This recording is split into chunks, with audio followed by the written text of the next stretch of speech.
Hello my dear students, Gayatri Vidya Mandir उच्च माध्यमिक विद्यालय सांचौर जिला जालौर के हमारे इस यूट्यूब चैनल पर आप सभी का फिर से स्वागत है।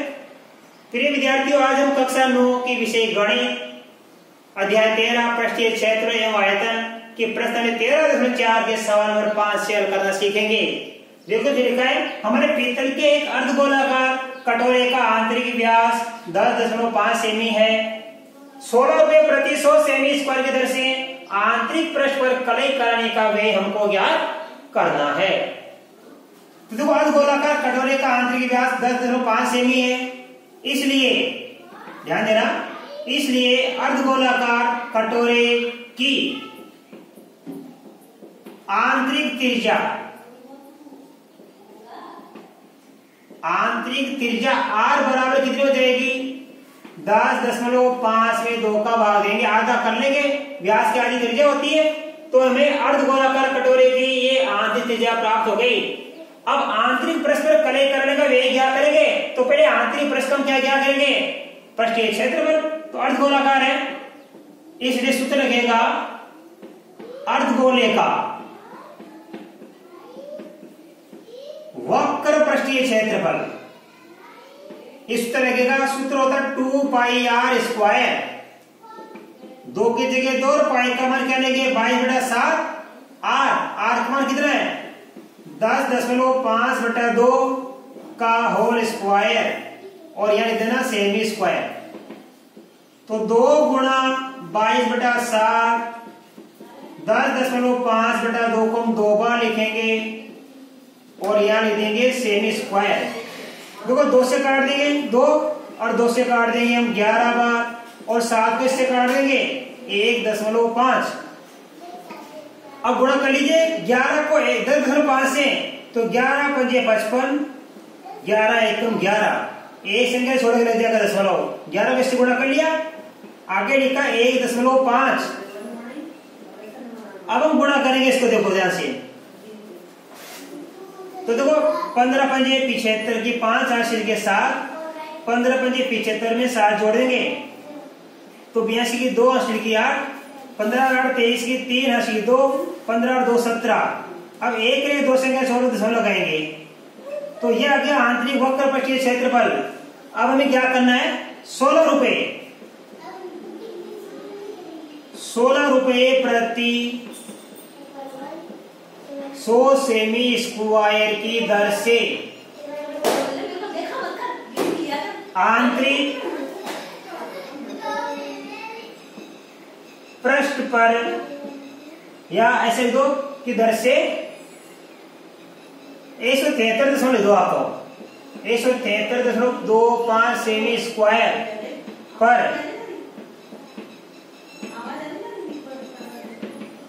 कलई कराने का व्यय।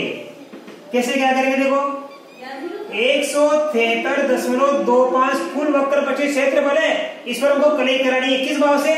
16 रुपए लग रहा है। 16 रुपए कितने का है? प्रति 100 सेमी स्क्वायर। तो 16 से हम इसको गुणा कर देंगे, और किसका भाग देंगे? 100 का। इसको गुणा करेंगे 16 से और 100 का भाग देंगे, ये आ जाएगा रुपये। अब गुणा कर लो आप। 16 पंजे 80 की 0 हासिल की 8, 16 में 32 में 8 जोड़ दिया, 40 की 0 हासिल की 4, 16 की 48 से 4 जोड़ दिया, 52 की 2 हासिल की 5, 16 साथ कितने होते हैं? 112 5 जोड़ दीजिए, 117 हासिल की 11, 16 11 27। एक रे 2 संख्या छोड़ के क्या लगाएंगे हम? एक। देखो 2 तो इसकी दशमलव छोड़ेंगे, 2 संख्या छोड़ के दशमलव पहले से लगा हुआ है, और 100 का भाग देंगे 2 अंक आगे जाएगा। तो हमको गिनती कर लो, एक रे 2 अंक छोड़ के दशमलव पहले था।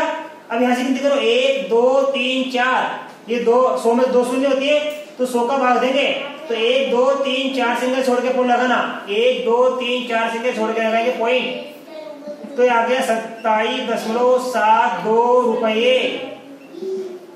तो ये अर्धगोले का वक्र पृष्ठीय क्षेत्र 2 पाई स्क्वायर से हमने ज्ञात कर लिया। फिर इसको 16/100 से हमने गुणा कर दिया, तो हमको ये कलई कराने का व्यय ज्ञात हो गया। आप इसका स्क्रीनशॉट ले लीजिए। अब सवाल नंबर आगे सिखाएंगे 6। अब देखिए बच्चों, सवाल नंबर 6 में क्या है, हमारे सवाल में गोले का पृष्ठीय क्षेत्रफल तो दिया हुआ है 154 सेमी स्क्वायर और गोले की त्रिज्या हमको ज्ञात करनी है इस सवाल में। तो हमने लिखा माना गोले की त्रिज्या बराबर आर। अब गोले की त्रिज्या में आर मान ली, इस आर का मान हमें ज्ञात करना है। तो सूत्र किसका लगाएंगे? गोले का पृष्ठीय क्षेत्रफल का ही सूत्र लगाएंगे। इसलिए गोले का पृष्ठीय क्षेत्रफल होता है 4 पाई आर स्क्वायर। अब देखो 4 की जगह 4, पाई का मान 22/7, आर का मान हमें ज्ञात करना है तो आर स्क्वायर लिख दो वापस, बराबर क्षेत्र कितना है 154। अब देखिए यहाँ पे ये 4 गुणा 22 गुणा आर स्क्वायर और 154 का वर्ग गुणा हो जाएगा 7 से। इन तीनों का तो हमने कर लिया गुणा और 7 हो जाएगा तिरछा गुणा। कैसे आया ये? वज्र गुणा करने से। इसका हमने इससे वज्र गुणा कर लिया। अब आर स्क्वायर का मान क्या करना है? तो आर स्क्वायर का गुणा इससे हो रहा है तो इस संख्या में इसका भाग दे देंगे अपन। आर स्क्वायर बराबर 154 गुणा 7 बटा 4 गुणा 22। ये 4 गुणा 22 का हमने भाग दे दिया। 22 से कम 22 और 22 करते 54, तो क्या बच गया? आर स्क्वायर बराबर 7 को 7 से गुणा किया 49 और बटा गया 4। तो आर स्क्वायर का मान गया 49 बटा 4। ये आर स्क्वायर का मान गया, अब हमें आर का मान क्या करना है? तो ये आर स्क्वायर है। अब हम वर्गमूल क्या करेंगे? वर्गमूल ले लो आप। वर्गमूल लेने पर इसका भी वर्गमूल क्या करेंगे हम, और 49/4 का भी क्या करेंगे वर्गमूल। आर स्क्वायर का वर्गमूल हो जाता है आर, 49 का वर्गमूल 7 और 4 का वर्गमूल हो जाता है 2। तो आर बराबर है 7/2 और 7/2 का भाग देने पर आता है 3.5 सेमी। तो हमें बताओ गोले का पृष्ठीय क्षेत्र 154 सेमी स्क्वायर है तो गोले की त्रिज्या कितनी ज्ञात हो जाएगी? गोले की त्रिज्या ज्ञात हो जाएगी 3.5 सेमी। ये इसका आंसर आएगा गोले की त्रिज्या। आप इसका स्क्रीनशॉट ले लीजिए, मैं आपको इसका आगे का सवाल नंबर सिखाऊंगा। सवाल नंबर 7। अब देखिए बच्चों सवाल नंबर 7, चंद्रमा का व्यास पृथ्वी के व्यास का 1/4 है। इन दोनों के पृष्ठीय क्षेत्रफलों का अनुपात ज्ञात कीजिए। तो सबसे पहले आप पृथ्वी का व्यास मान लो कि माना पृथ्वी का व्यास बराबर x, इसलिए ध्यान देना, इसलिए चंद्रमा का व्यास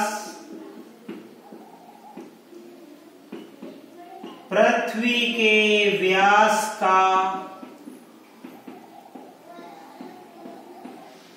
1/4 अर्थात 1/4x।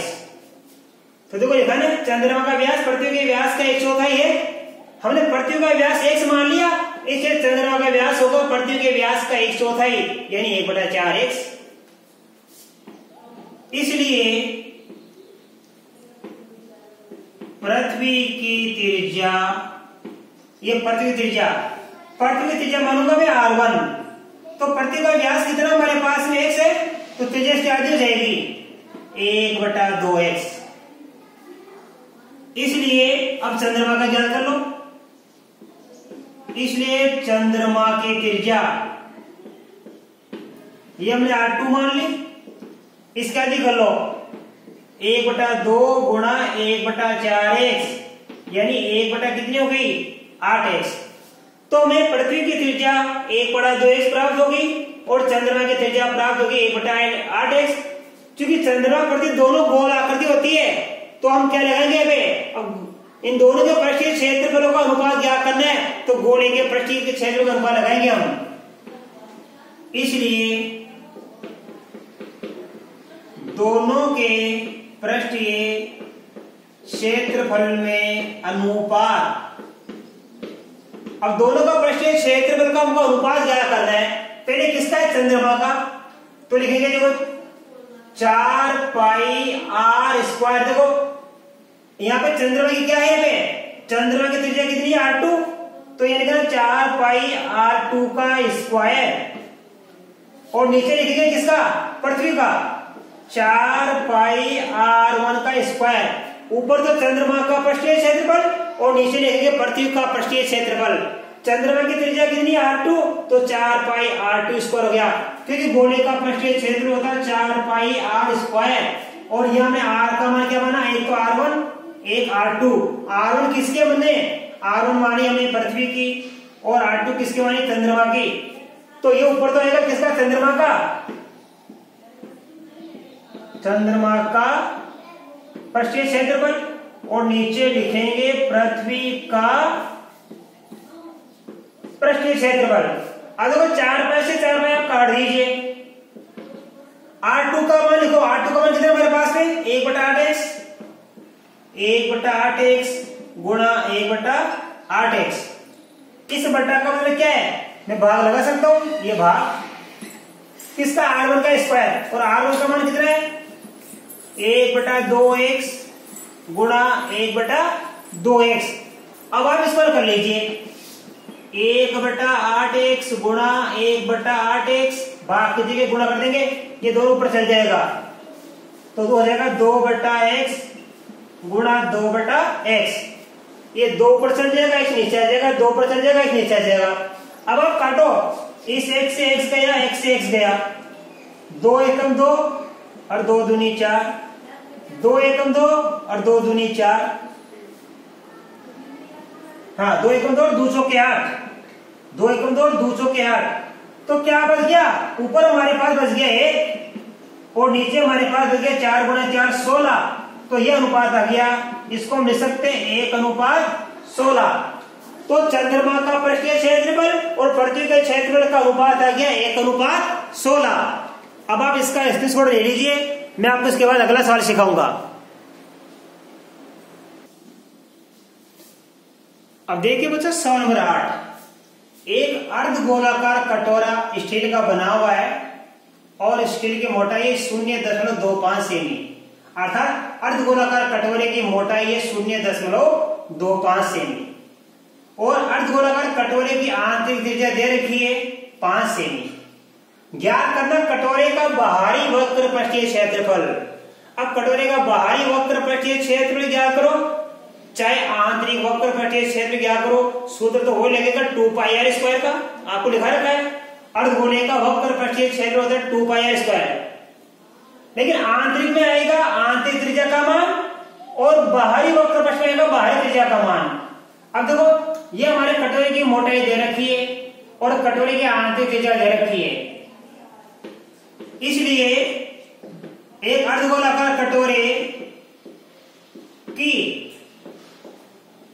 बाहरी त्रिज्या ज्ञात कर लो आप, क्योंकि हमें कटोरे का बाहर का वक्र पृष्ठीय क्षेत्र ज्ञात करना है, तो बाहर की त्रिज्या ज्ञात करो, और बाहर की त्रिज्या हमने मान ली R2। बाहर की त्रिज्या कैसे क्या करेंगे, मोटाई प्लस आंतरिक त्रिज्या, कैसे क्या करेंगे, बाहर की त्रिज्या आंतरिक त्रिज्या प्लस कटोरे की मोटाई। तो कैसे क्या करेंगे, आंतरिक त्रिज्या कितनी है 5 सेमी, इसे जोड़ देंगे मोटाई 0.25 सेमी, तो ये आ गया 5.25 सेमी। ये R2 का मान कितना प्राप्त हो गया, बाहर की त्रिज्या 5.25 सेमी। इसलिए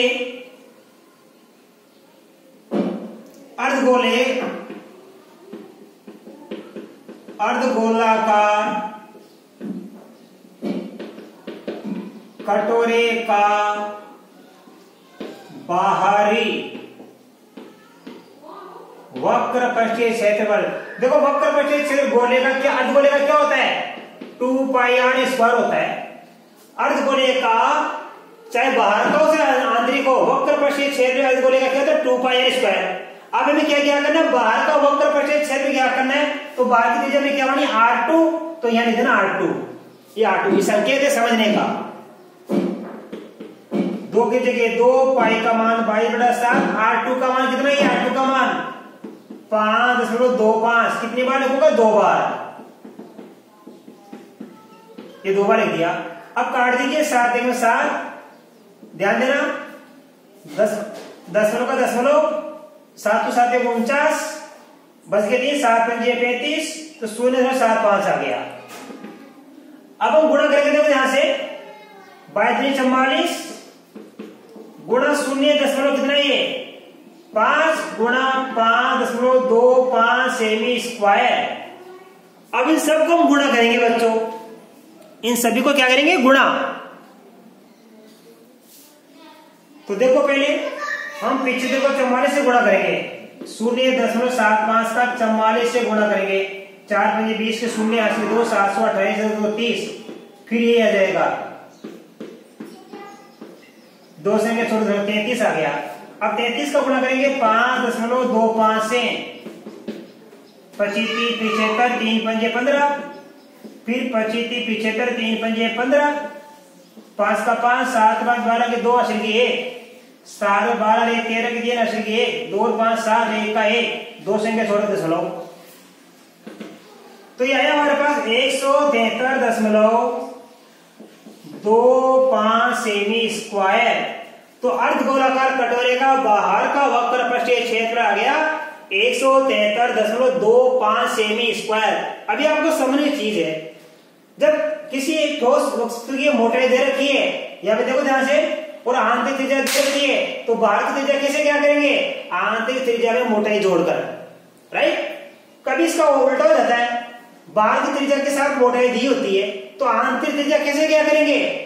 बाहर की त्रिज्या में से इस मोटाई को घटा देंगे, तो आंतरिक त्रिज्या आ जाएगी। जैसे मान लो ये हमारा है, ये ध्यान देना, ठीक है। अब यहां से लेके ध्यान से, यहां से लेके ये आंतरिक क्या व्यास है, और यहां से लेके ये क्या आंतरिक त्रिज्या है, ये त्रिज्या, और ये मोटाई है। ये मोटाई यहां से लेके ये मोटाई, यदि ये मोटाई इसमें जोड़ देंगे, तो यहां से लेके हो गया बाहर की त्रिज्या, और यहां से लेके ये क्या हो गया? हमारी आंतरिक त्रिज्या। ये आंतरिक त्रिज्या है, ये मोटाई है। इस मोटाई को आंतरिक त्रिज्या में जोड़ेंगे तो बाहर की त्रिज्या प्राप्त हो जाएगी, और बाहर की त्रिज्या में से आंतरिक त्रिज्या घटाएंगे तो वो आंतरिक त्रिज्या प्राप्त हो जाती है। इसका स्क्रीनशॉट ले लीजिए, मैं आपको अगला सवाल सिखाऊंगा। अब देखिए सवाल नंबर 9 क्या है? ये हमारी एक आकृति है, लंबवर्तीय बेलन, ये हमारे एक लंबवर्तीय बेलन है जो कि r त्रिज्या वाले गोले को पूर्णतया घेरे हुए है। ये r त्रिज्या का एक गोला है, इसको पूर्ण पर ढका हुआ है बिल्कुल। तो ज्ञात कीजिए गोले का पृष्ठीय क्षेत्रफल। हमें गोले का पृष्ठीय क्षेत्रफल ज्ञात करना है, बेलन का वक्र पृष्ठीय क्षेत्रफल, इस बेलन का ये वक्र पृष्ठीय क्षेत्रफल भी ज्ञात करना है। फिर नंबर 1 और 2 में जो हमें ये मान प्राप्त होगा, उनके क्षेत्रफल का अनुपात भी हमें ज्ञात करना है। तो बच्चे देखो बेलन की ऊंचाई क्या मान लेंगे? यहां से लेके हम क्या मान लेंगे? h। तो कैसे करेंगे कि माना बेलन की ऊंचाई बराबर h। अब देखो प्रश्नानुसार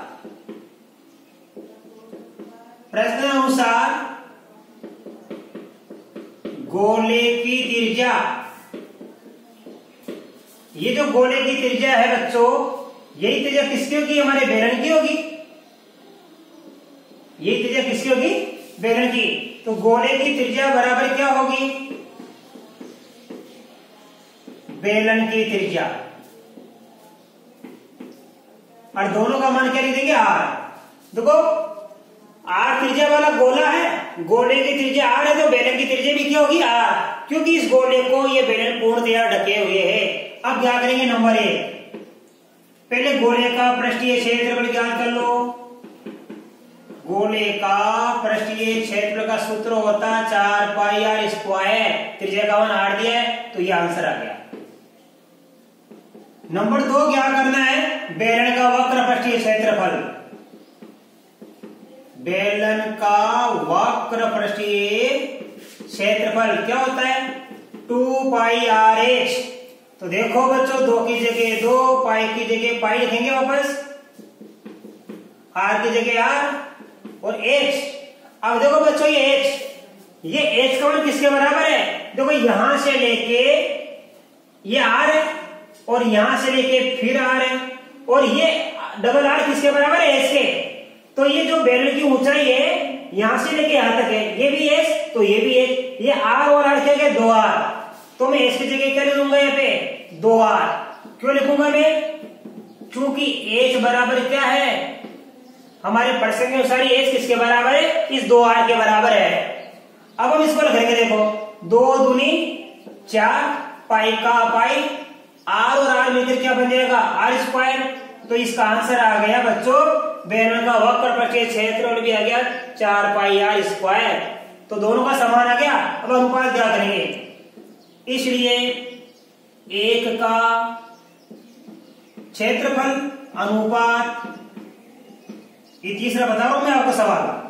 तीसरे में क्या? 1/2 में प्राप्त क्षेत्रफल का अनुपात, 1 का क्षेत्रफल अनुपात 2 का क्षेत्रफल। 1 में क्या प्राप्त हुआ?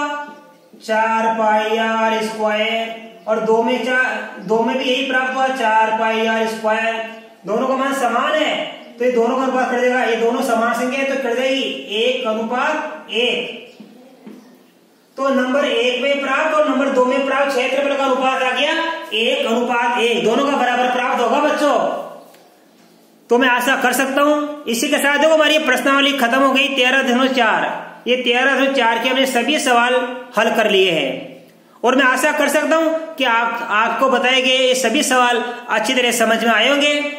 इसके बाद अगले प्रश्नावली हम कल के वीडियो में सीखेंगे। तब तक के लिए धन्यवाद।